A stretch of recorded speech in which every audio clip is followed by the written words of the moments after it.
काम करने के लिए एक आदमी की आवश्यकता है। भाई मैं तो जा रहा हूँ, काम करूँगा और शाम तक पैसे लाकर आराम से पिज्ज़ा खाऊंगा।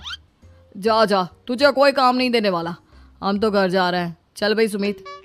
सुमित और अविनाश वहाँ से चले जाते हैं और विवेक उस कंप्यूटर शॉप पर सारा दिन काम करके 5,000 रुपये कमा कर घर लौट कर आता है और अपने खाने के लिए अच्छी अच्छी चीज़ें भी लेकर आता है। ये देखकर विवेक और सुमित के दिल में भी कुछ पैसे कमाने की इच्छा जागती है। अरे सुबह सुबह कहाँ चल दिए तुम?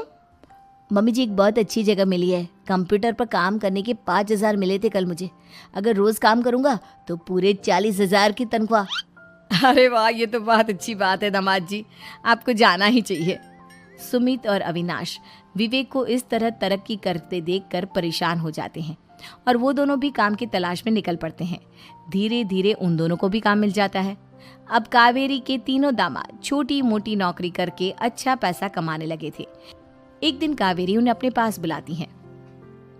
अरे वाह, विवेक 40,000 कमा लेता है, अविनाश 60,000 और सुमित तुम भी 40,000 के आसपास कमा ही लेते हो। कुल मिलाकर तुम अच्छे खासे पैसे कमा रहे हो बेटा। हाँ मम्मी जी, बहुत मज़ा आता है जब महीने के एंड में मोटी रकम हाथ में आती है। पूछिए मत मम्मी जी, घर में रहकर रोटी बना बना कर और तो जैसा महसूस होने लगा था मुझे तो। हाँ बेटा, तुम तीनों की बात तो बिल्कुल ठीक है। और जानते हो, अब तुम तीनों की पत्नियां भी वापस लौट कर आने वाली है।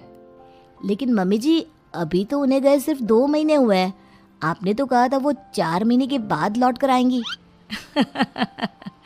ऐसा कुछ नहीं है बेटा, मैं सिर्फ तुम तीनों को सबक सिखाना चाहती थी कि आदमी घर में बैठकर बीवी की कमाई खाता हुआ अच्छा नहीं लगता। इस दुनिया में हर इंसान को मेहनत करनी चाहिए, काम करना चाहिए, चाहे वो औरत हो या आदमी, ताकि अपने परिवार को संभाल सके। कावेरी की बात सुनकर उन तीनों को अपनी गलती का एहसास होता है और कावेरी उन्हें सच बता देती है कि ईशा, सुहाना और मोहिनी शहर में ही कहीं दूसरी जगह रह रहे थे। शाम के वक्त उन तीनों की पत्नियां लौट कर आ जाती है और कावेरी जी का परिवार एक खुशहाल परिवार की तरह रहने लगता है।